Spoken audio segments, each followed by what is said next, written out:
Saiu o 8º episódio de She-Hulk e foi, sem sombra de dúvida, o melhor episódio até agora dessa série. Parece que estavam até segurando esse tipo de material só para entregar no final. Como é que eles podem fazer isso com a gente? Tudo que a gente queria que tivesse na série, eles pegaram e compilaram tudo num episódio só. E eu vou dizer, eu amei! E se você quiser saber mais sobre isso, fica comigo até o final do vídeo que eu te conto tudo.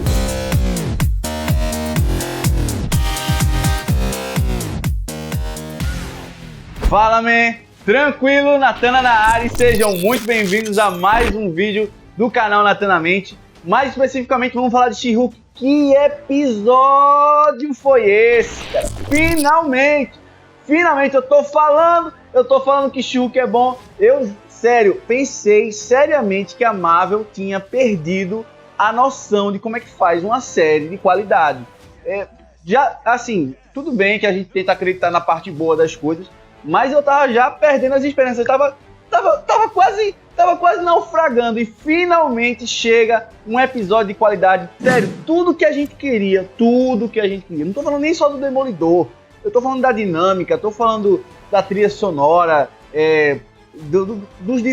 dos personagens se desenvolvendo na série. Era isso que a gente queria, era só isso. E a Marvel vem segurando a gente, vem enrolando, olha o que eu tô falando. Enrolando entre aspas, tá? Porque, querendo ou não, a She-Hulk tava lá, né?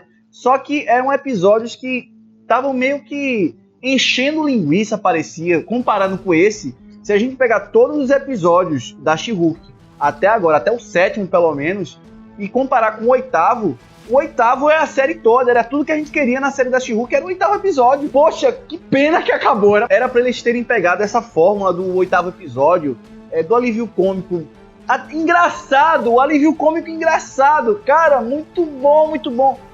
Bate-bola de advogado, cara, que episódio foi esse? E esse é mais um vídeo que a gente vai fazer a resenha, né? Vamos fazer a análise desse 8º episódio. Mas antes de começar, eu queria pedir a vocês ajuda com o like, tá? Vocês que gostam desse tipo de conteúdo, deixa aí seu like, ajuda o nosso canal, tá? Não deixa de se inscrever também e deixar o sininho das notificações ativado para você não perder nenhum vídeo novo que sai aqui nesse canal. Valeu, pessoal, vamos falar da She-Hulk. E falando de She-Hulk, vem aquele padrão do episódio, só que esse daí veio com uma dinâmica diferente. A gente é apresentado logo no primeiro ato, né, o primeiro arco do episódio, o Homem-Sapo, que é um alívio cômico, um personagem muito legal, olha, dedão positivo, um personagem muito bom, muito engraçadinho, que a série apresenta pra gente. E ele é um alívio cômico, é um super-herói da Shopee. E eu vou falar que essa série poderia ter aproveitado muito bem esse personagem, porque ele ficou muito bem adaptado. Nessa série. Poxa, colocar ele em missões para ser um alívio cômico, do nada esse cara aparece e se arrebenta. É tipo a tentativa do super-herói, só que bobalhão. E na verdade eu pensei que não fosse voltar a ver esse personagem, que, pra quem não lembra, é o Luke Jacobson, o estilista de alguns super-heróis, e ele volta nesse 8º episódio. E uma parte muito interessante é que a gente tem a desconstrução da história desse personagem. A gente é apresentado de fato para esse personagem. Achei outro ponto positivo para a história. E assim, a aparição dele é perfeita, porque a gente tem a presença, meu filho, que presença do Demolidor. Basicamente, a gente já tem os dois arcos logo no início do episódio se linkando. O primeiro arco é o caso do Homem-Sapo, né? Ele compra um traje que aparentemente apresenta um defeito, mas na verdade não é um defeito, é mau uso do produto. E uma coisa interessante que eu queria comentar para vocês é que o Sr. Patilho, que é o grande cliente da agência de advogados que a She-Hulk trabalha, na verdade não é aquele que é apresentado pra gente, e sim o pai dele. E pra quem não sabe, o pai dele nos quadrinhos é realmente o Homem-Sapo. A história do Homem-Sapo é justamente aquela: o pai dele é o Homem-Sapo, né? Só que ele é um vilão, e ele não concorda com as coisas que o pai pratica, e quando o pai dele vem a morrer, né? Quando o pai dele acaba a história dele, ele toma o manto para ele herda o manto para ele e assume então a posição de Homem-Sapo, só que agora como um super-herói bem ralé. Nessa história a gente tem justamente a tentativa de super-herói da Shopee do Homem-Sapo, só que a história já pula logo para o caso judicial, que é justamente o problema na fabricação do traje do Homem-Sapo, que é o acionamento do Luke Jacobson. E a She-Hulk tenta convencer o Luke Jacobson para realmente aceitar que realmente ele cometeu um erro, que o traje veio com defeito, mas o cara não se rebaixa, ele não aceita a possibilidade de ter um traje com defeito. Então ele procura os meios dele, no caso ele procura um advogado, que a gente já sabe quem vai ser o advogado, e é o melhor advogado que tem na Marvel.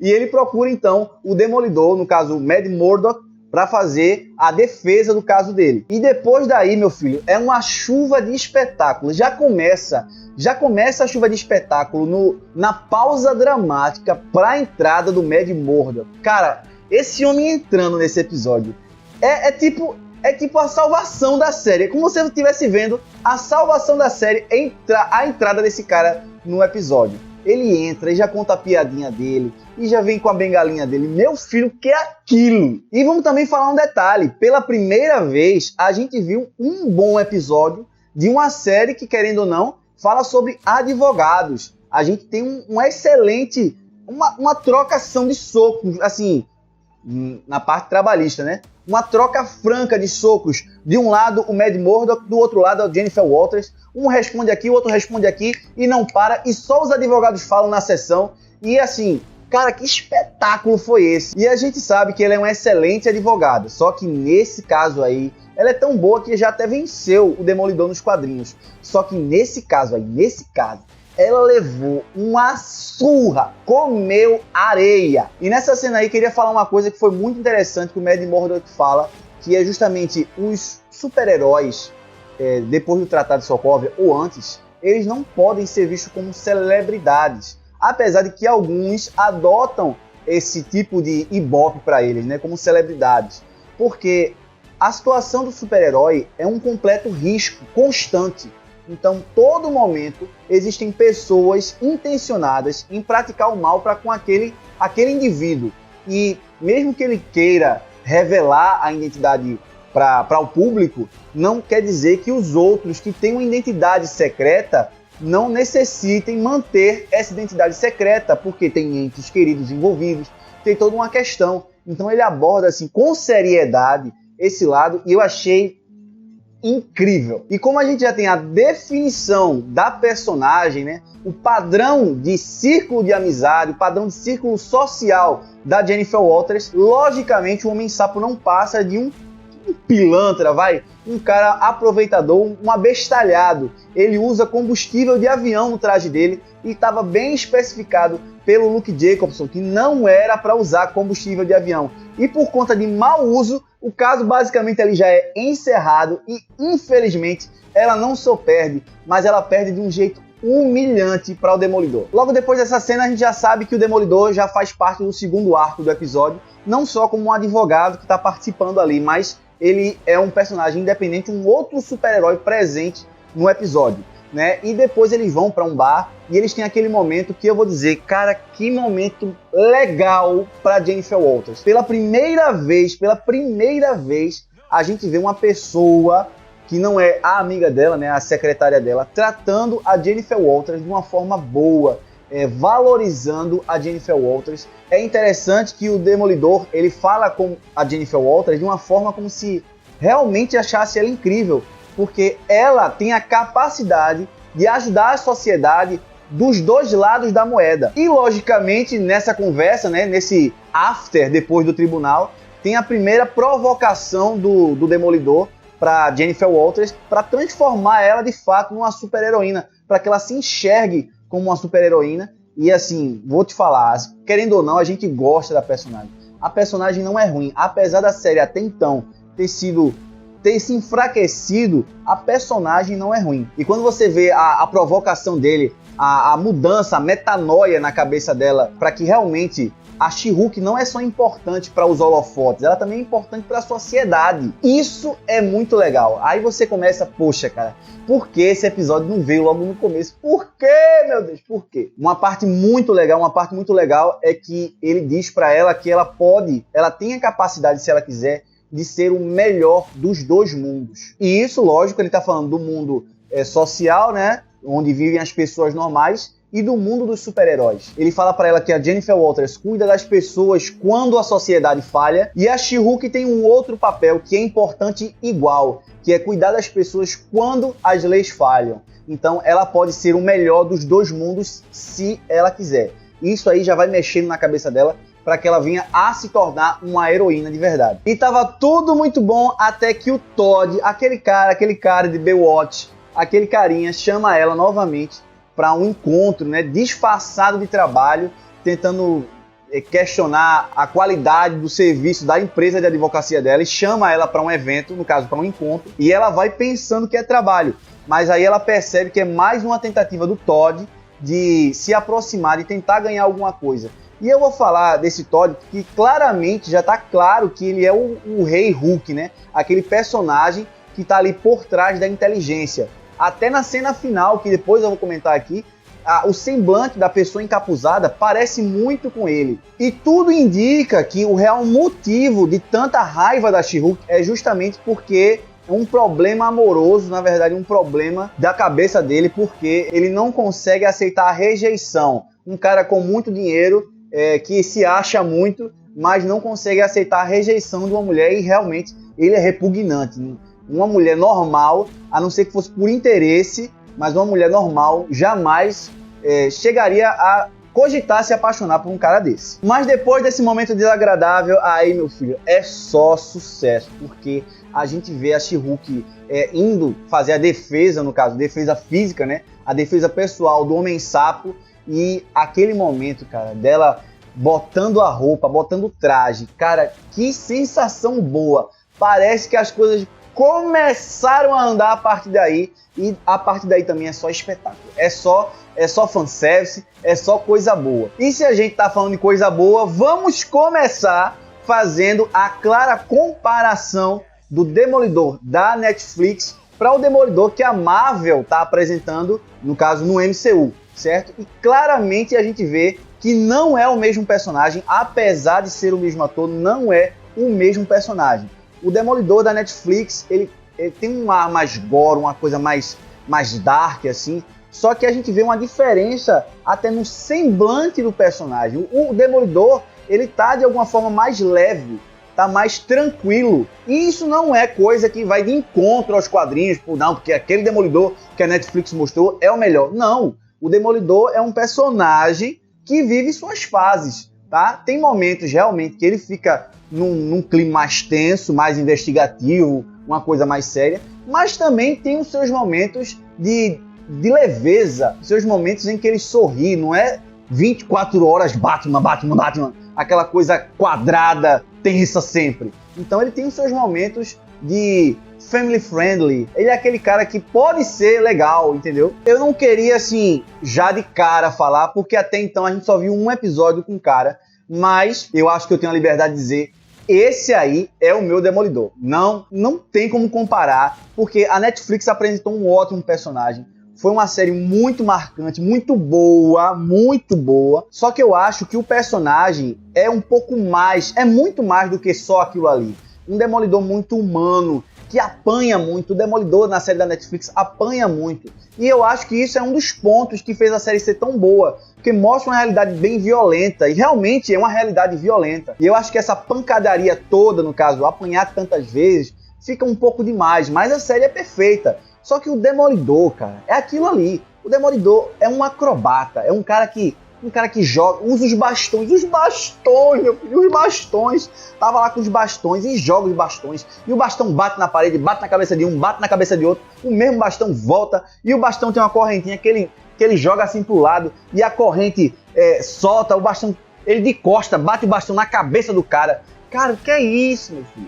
Eu não vou falar muito dos poderes assim, porque é meio que óbvio. Não adianta a gente puxar tanto de todas as habilidades ocultas que o Demolidor tem, que é basicamente aquilo ali. Os quadrinhos têm um pouquinho mais, ele tem um sonar muito melhor, no caso ele tem um radar. É um sentido radar que o Demolidor tem, que não foi mencionado nem nesse, nem no Demolidor da Netflix. Mas é basicamente o que ele fala, uma ecolocalização, algo parecido, né? Uma outra parte que é muito incrível no Demolidor, que mostra nesse episódio, cara, o cara chega no prédio, ele sabe quantos capangas tem no prédio, quanto tempo ele vai demorar com cada capanga. Ele já sabe disso antes de entrar. Meu filho, isso é o Demolidor. É isso, é disso que eu tô falando. A Marvel, eu acho que posso estar me precipitando, mas a Marvel acertou no Demolidor. É esse aí, é isso aí que tem que ser o Demolidor. Por um outro lado, a gente não só teve o Demolidor, apesar de que o episódio foi dele, né? O episódio foi dele, mas a gente não só teve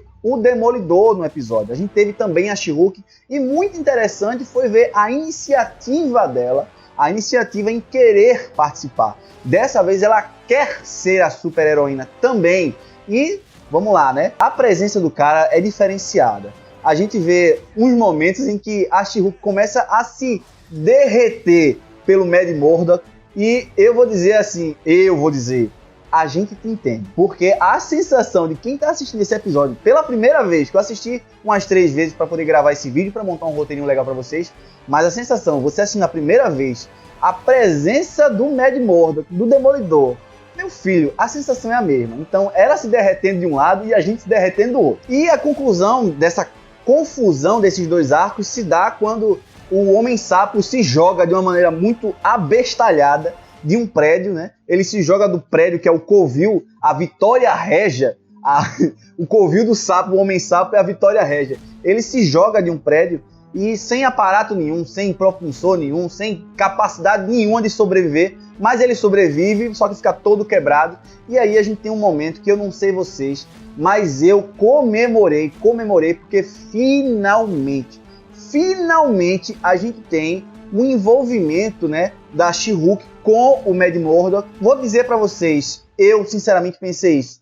Poxa, que legal, que bom pra essa personagem. Foi o melhor momento em toda a série pra essa personagem. Não porque, mais uma noite de sexo, não. Ela teve um momento em que ela se envolveu com um cara muito legal. E ele não é só muito legal e se interessou somente pela Jenny. Porque o problema dessa personagem é o seguinte. A Jennifer Walters, ela tem um dedo podre para amigos, para homens e para pessoas estranhas que vão se aproximar dela justamente por ela ser a She-Hulk. E a She-Hulk, por outro lado, tem a questão de se aproximar das pessoas ou as pessoas se aproximarem dela só por ela ser a She-Hulk, por ela ser incrível. E de fato ela é incrível. Só que o Matt Murdock, ele desde o começo valoriza os dois lados da Jennifer Walters, tanto ela como She-Hulk, como ela como Jennifer Walters, advogada. E ver esse momento acontecendo, né? Essa noite de felicidade, esse momento feliz para a personagem, é muito bom. Isso é muito bom para quem gosta do personagem. E depois disso a gente tem aquela cena hilária do Demolidor voltando para casa, descalço, andando no meio da rua. E assim, poxa, que cena legal essa. E vou dizer que isso, querendo ou não, é de uma certa forma uma referência aos quadrinhos. Porque o Demolidor é um cara muito bem resolvido, eu falo assim, na sua solteirice. É um homem solteiro, um super-herói solteiro e advogado. Então ele tem a vida dele de solteiro muito tranquila. Eu falo assim, quanto a relacionamentos. Então ele é um homem livre para poder se relacionar. A gente pensa quando fala solteiro ou quando tem vários relacionamentos, que o homem é um galinha que se envolve com todo mundo. Mas a realidade é assim, pessoas solteiras às vezes se envolvem apenas uma vez e tá tudo bem. E nos quadrinhos é assim. Na Netflix é mostrado o relacionamento dele com aquela galeguinha, né? Só que nos quadrinhos, aquela moça lá é uma dos vários relacionamentos que na história do Demolidor ele vai ter. Não, ele não fica preso somente naquele relacionamento. E isso foi muito bom de ser mostrado na série. O episódio poderia ter acabado aí e estava perfeito. Mas ainda teve um momento que eu vou dizer que foi a melhor quebra da quarta parede de toda a série até agora. Que foi justamente o momento após o acordar. A Jennifer Walters acorda feliz e ela diz que está feliz para a amiga dela, né, que faz um telefonema dizendo que está chegando, porque a série mostra pra gente que ainda tem um evento para acontecer. Então tem um terceiro arco nesse episódio, que é justamente a premiação, o prêmio de advogada do ano que vai acontecer na noite que está se passando ali, aquele momento, né? E ela acorda feliz, só que ela acorda assim, poxa, não acabou esse episódio não? Eu pensei que tinha acabado um momento tão bom como esse. E cara, era isso que a gente tava pensando. O episódio tinha que ter acabado ali. Como é que não acabou o episódio? Ainda tem mais. Aí você pensa que é só isso, mas ela vai falar mais. Eu pensei que ia aparecer um outro Hulk. Poxa, a gente já tá no penúltimo episódio. Eu pensei que ia aparecer um outro Hulk, um Hulk de outra cor, um Hulk vermelho. Mas não apareceu, só falta um episódio pra acabar. O que será que vai acontecer? Pá! Isso aí é a mente da gente explodindo, porque é exatamente isso. É exatamente essa a preocupação de quem tá assistindo a série. É que vai aparecer alguém, só que tá ficando com muito pouco tempo pra acabar a série. Só tem mais um episódio só. E a promessa que vai aparecer algum vilão que a gente não sabe quem é até agora. E que esse vilão vai ser provavelmente um Hulk. E mostrar isso aí, quebrando a quarta parede, explode a cabeça da gente. Explode a cabeça da gente, porque realmente é um sentimento que existe, é uma preocupação que existe, só que também vamos pensar um pouquinho que se ela tá falando isso, muito provavelmente não vai acontecer. Eu acho que por ela ter falado isso, não vai ter Hulk vermelho nessa série. Então, vamos também aceitar se não acontecer nada disso daí. E antes da gente pular para a premiação, para o momento final do episódio, a gente tem uma referência bem rápida do Wolverine, que é a amiga da She-Hulk lá, ela usando pincéis de maquiagem, né? Como garras, aquilo ali, meu Deus do céu, o que é que tá vindo por aí? Parece que eles já sabem de tudo e a gente não sabe de nada, o que é que tá vindo por aí? Enfim, vamos partir para o momento final. Então, para concluir o episódio, a gente vai para a premiação de advogada do ano, que é um momento onde a gente até se surpreende, porque o Todd, aquele cara, tá lá presente, não sei porquê. Se o envolvimento com aquela advogada Mallory Brooks era somente contratual, se era somente uma questão de trabalho, não sei porquê ele estava presente lá, mas a gente já entende que é alguma coisa vinculada à inteligência. Já tá meio que na cara que ele é o vilão dessa história, disfarçado de bom moço. E nessa parte da história eu particularmente percebi, que a narrativa volta novamente para aquele discurso de conceito feminista. Por que eu falo isso? Porque o evento, ele não premia só uma advogada do ano. Ele, na verdade, a premiação é para várias advogadas, tudo juntas vão receber um prêmio tudo de uma vez só, em um momento só. E isso é uma surpresa para Jennifer Walters, mas também passa uma impressão que se fosse um prêmio para um advogado, seria um advogado apenas. Que justamente o paraninfo, o preletor, o rapaz responsável pela premiação do evento, ele já se apresenta falando educada, realizada, bela, faz tudo que um advogado de verdade faz, só que ao contrário, ou seja, a advogada é diferente do advogado porque ela faz tudo ao contrário, e em cima de um salto alto.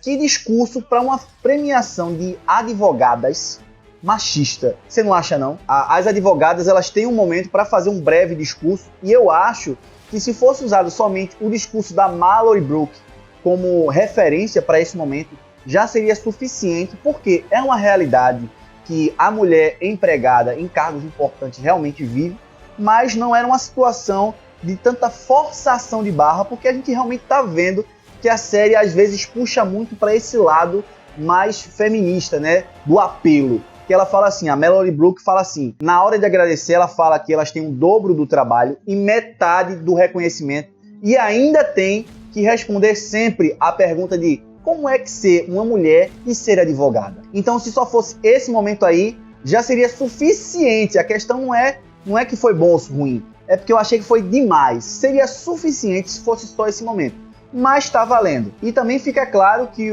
o objetivo real da inteligência para chegar até a She-Hulk era justamente fazer com que ela ficasse mal vista perante as câmeras, perante os holofotes.